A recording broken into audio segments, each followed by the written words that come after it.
देशभरात लोकसभा निवडणुकांचे 3 टप्पे पार पडलेत। ही निवडणूक आता निर्णायक टप्प्यावर आली आहे। याच पार्श्वभूमीवर शरद पवार यांनी एका इंग्रजी दैनिकाला दिलेल्या मुलाखतीवरून आता नव्या चर्चांना उधाण आलंय। लोकसभा निवडणुकीनंतर अनेक प्रादेशिक पक्ष काँग्रेसच्या आणखी जवळ जातील तर काही पक्ष काँग्रेसमध्ये विलीन होतील असं वक्तव्य शरद पवार यांनी केलंय। येत्या काळात अनेक प्रादेशिक पक्ष काँग्रेसमध्ये विलीन होऊ शकतात। आमच्या विचारधारेसोबत येणाऱ्यांची संख्या मोठी आहे। काँग्रेस आणि आमची विचारधारा सारखी आहे। विचारधारा डोळ्यासमोर ठेवून आमच्यासोबत येणाऱ्यांची संख्या वाढताना दिसेल। वैचारिकदृष्ट्या आम्ही गांधी नेहरू यांच्या विचारसरणीचे आहोत।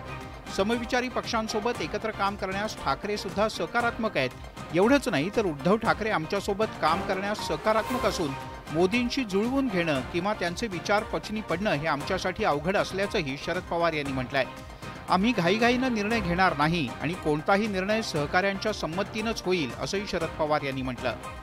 शरद पवार यांनी एका मुलाखतीत हे स्पष्टपणे नमूद केलंय। पवार यांच्या प्रादेशिक पक्षांच्या विलीनीकरणाबद्दल केलेल्या विधानामुळे आगामी काळात विरोधकांच्या गोटातील काही पक्षांची पुनर्रचना होण्याचे संकेत मिळत आहेत। राष्ट्रवादी काँग्रेस शरदचंद्र पवार पक्षाचे नेते शरद पवार यांनी एक गौप्यस्फोट केला। काँग्रेसमध्ये प्रादेशिक पक्ष विलीन होतील असा दावा पवार यांनी एका मुलाखतीत केला। पवार यांच्या वक्तव्यानंतर आता राजकीय क्षेत्रात प्रतिक्रिया उमटू लागली आहे। शरद पवार यांच्या मुलाखतीनंतर महाविकास आघाडीच्या नेत्यांकडून यावर प्रतिक्रिया येऊ लागल्या आहेत। राष्ट्रवादी शरदचंद्र पवार पक्षाच्या खासदार सुप्रिया सुळे यांनी यावर भाष्य केलंय।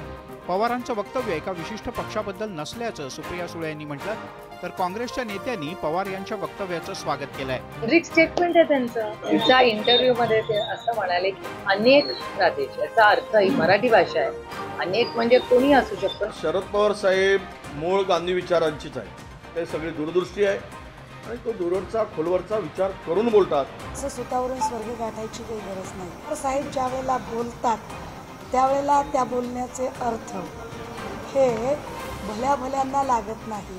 प्रादेशिक पक्ष काँग्रेसमध्ये विलीन होऊ शकतात या शरद पवार यांच्या वक्तव्यावर महाविकास आघाडीतील छोटे छोटे पक्ष काय भूमिका घेणार हे पाहावं लागेल। लोकसभा निवडणुकीची धामधूम सुरू असताना राष्ट्रवादी काँग्रेस पक्षाचे अध्यक्ष शरद पवार यांनी मोठं विधान केलं। येत्या काळात प्रादेशिक पक्ष काँग्रेसमध्ये विलीन होतील असं शरद पवार म्हणाले। एका इंग्रजी दैनिकाला दिलेल्या मुलाखतीत त्यांनी हे वक्तव्य केलं, त्यामुळे राज्यातलं राजकारण तापलंय।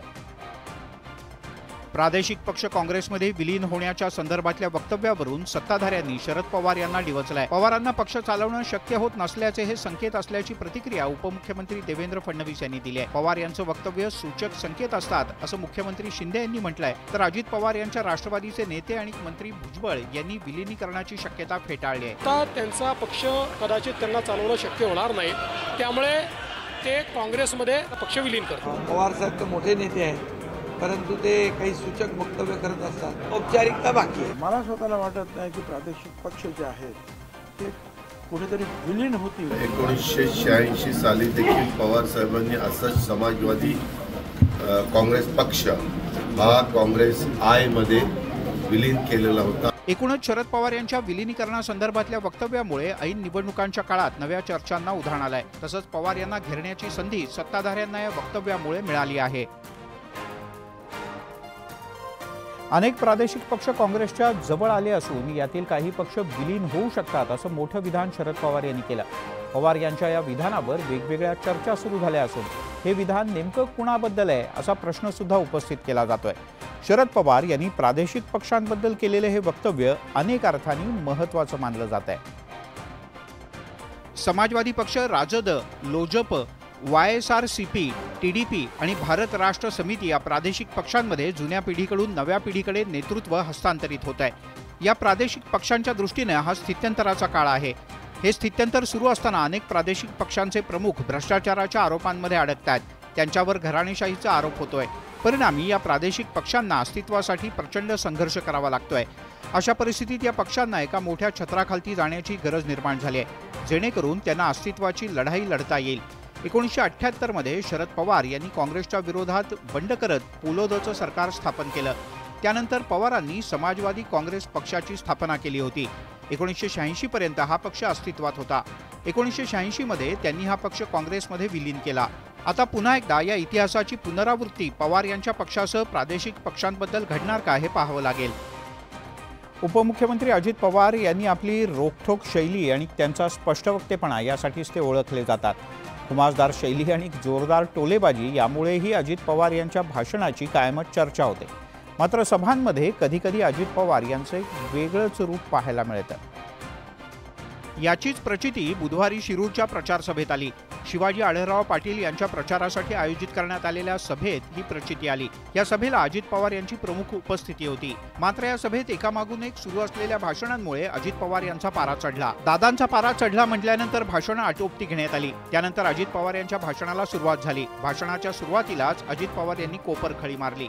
शिवाजीराव आढळराव पाटील, देवेंद्रजी शहा, विष्णू काका हिंगे पाटील, बाळासाहेब पेंडे पाटील, शरद बुट्टे पाटील, सगळे पाटील पाटील पाटील. यावेळी भाषणावर का संतापलो याचं कारण सुद्धा अजित पवार यांनी सांगितलं. मग मागाशी बघत असतो, तो ह्याला बोलला, त्याला बोलला, त्याला बोलला. अरे म्हटलं, मी ह्याची भाषण ऐकायला आलोय का माझं भाषण करायला आलोय? शिरूरच्या या सभेत अजित पवार यांचा स्पष्ट वक्तेपणा आणि मिश्किल स्वभावाची प्रचिती आल्याचं पाहायला मिळालं.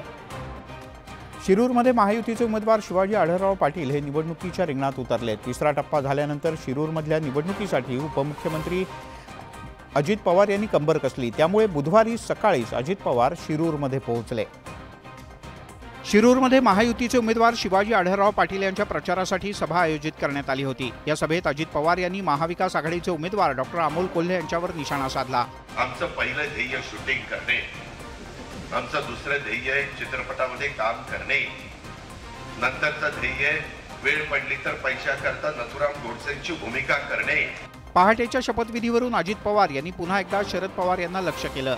पण माझ्या चुलत्याने सांगितलं होतं त्यांच्यावर सरकार करायला, आणि मलाच मिटिंगला घेऊन जात होते, आणि नंतर तेच बदलले. आणि म्हणलं, आपण कसं काय बदलायचं? यावेळी आमदार रोहित पवार यांचाही अजित पवार यांनी खरपूस समाचार घेतला. वर बोगदा काढा आणि ओव्हरफ्लोचं पाणी घेऊन जावा, परंतु तुम्ही खाल्लं बोगदा काढला की आम्ही काय उन्हाळ्यामध्ये ठोठो चुना लावून बोबडत बसावं काय? आईला मतदानाला सोबत घेऊन गेलो तर पोटात का दुखलं असा प्रश्न सुद्धा अजित पवार यांनी उपस्थित केलाय. शिरूर लोकसभा मतदारसंघातील अमोल कोल्हे आणि शिवाजीराव आढळराव पाटील यांच्यात लढत होते. शिरूरची ही लढाई दोन्ही पक्षांनी प्रतिष्ठेची केली आणि यामुळेच आरोप प्रत्यारोपांच्या जोरदार फैरी झडतायत. शिरूर लोकसभा मतदारसंघातील प्रचाराला चांगलीच धार आली आहे. शिवाजीराव आढळराव पाटील यांनी खासदार म्हणून लोकसभेत क्षेपणास्त्राविषयी विचारलेल्या प्रश्नाचा मुद्दा अमोल कोल्हे यांनी उपस्थित करत त्यांची कोंडी करण्याचा प्रयत्न केला. दुसरीकडे आढळराव पाटील यांनी बैलगाडा शर्यतीचा मुद्दा पुढे करत कोल्हेंवर पलटवार केलाय. शिरूर लोकसभा मतदारसंघातल्या प्रचार सभेत अजित पवार यांनी अमोल कोल्हे यांच्यावर जोरदार शरसंधान केलं. पाणबुडीवरून फायर होणारी मिसाईल सिस्टीम याचा शिरूर लोकसभा मतदारसंघासाठी आणि इथल्या विकासाच्या संदर्भात काय संबंध आहे? वेगळे मुद्दे घ्यायचे, म्हणायचं बैलगाडा मी केला. आता ह्या माणसाचा बैलगाड्याचा काही काडी मात्रही संबंध नाही. तिथं मालिकेचं शूटिंग करायचं, कुठं पत्र दिली, आता त्याच्या तारखा टाकून आता पत्र दिली, काही कुठं बोलतात.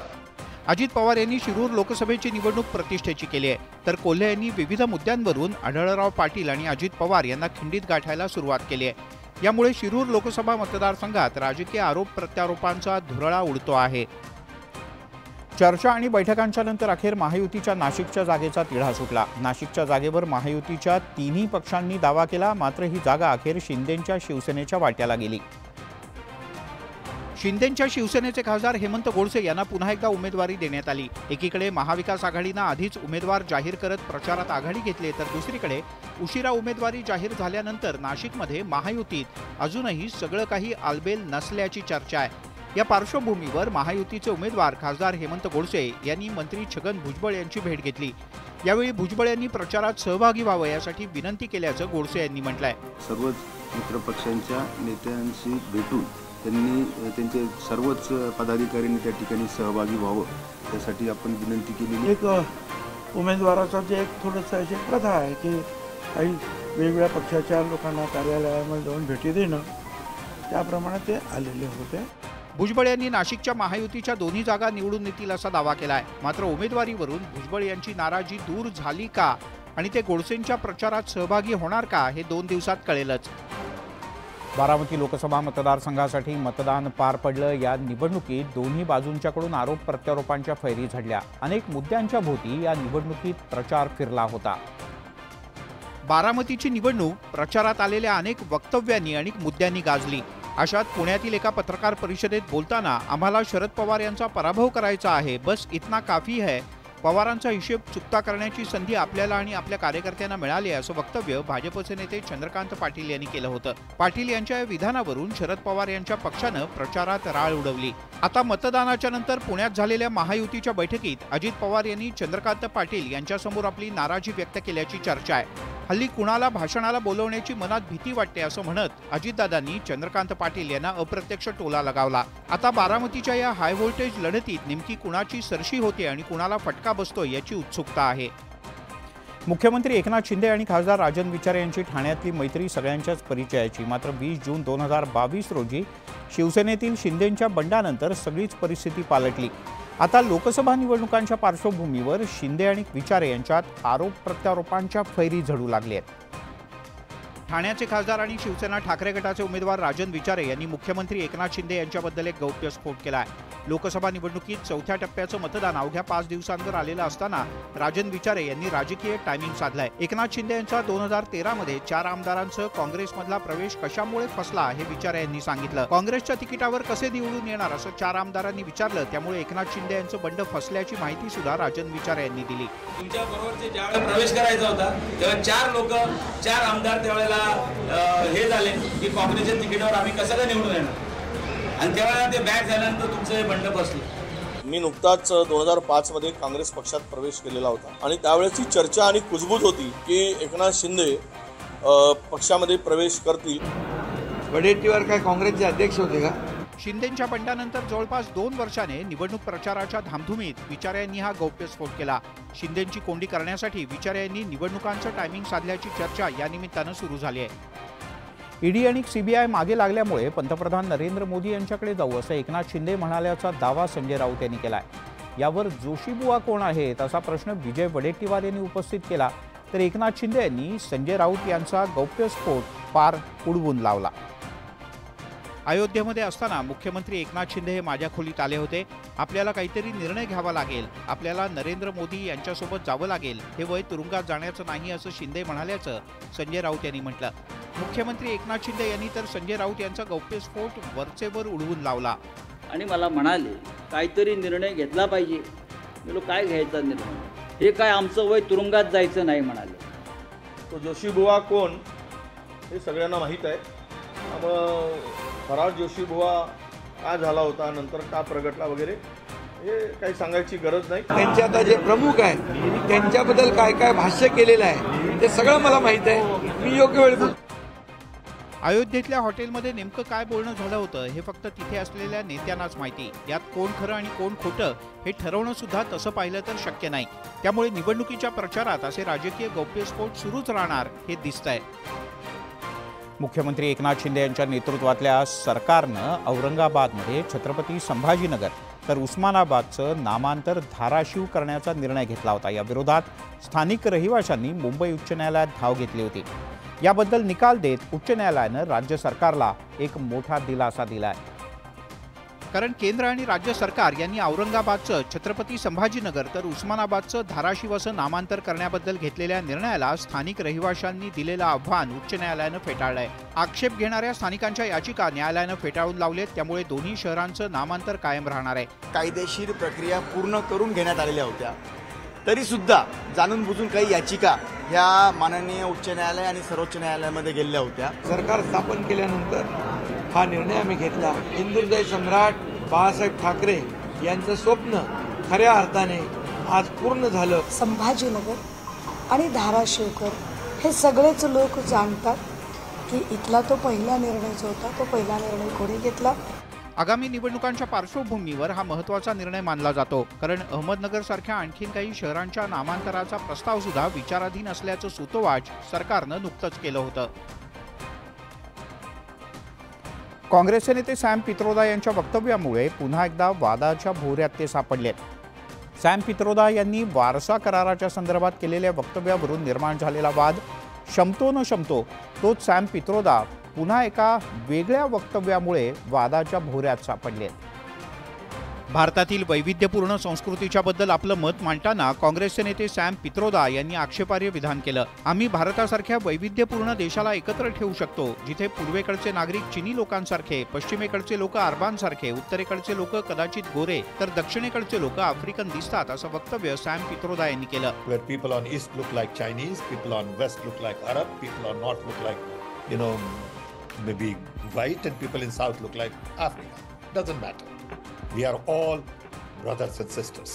शहजादे के फिलोसोफर ने इतनी बड़ी गाली दी है जिसने मुझ में गुस्सा भर दिया. पूरे देश की मीडिया ने उस टिप्पणी को उठा के ऐसे कर दिया जैसे कांग्रेस पार्टी के सबसे बड़े नेता कह रहे हैं. सॅम पित्रोदा यांनी यापूर्वीच वारसा करारासंदर्भात केलेल्या वक्तव्यावरून सत्ताधाऱ्यांनी काँग्रेसची पुरती कोंडी केली होती. आता सॅम पित्रोदा यांनी केलेल्या नव्या वक्तव्यामुळे सत्ताधाऱ्यांना काँग्रेसला घेरण्याची ऐती संधी चालून आली आहे. थेट जाऊया जालन्याला. उपमुख्यमंत्री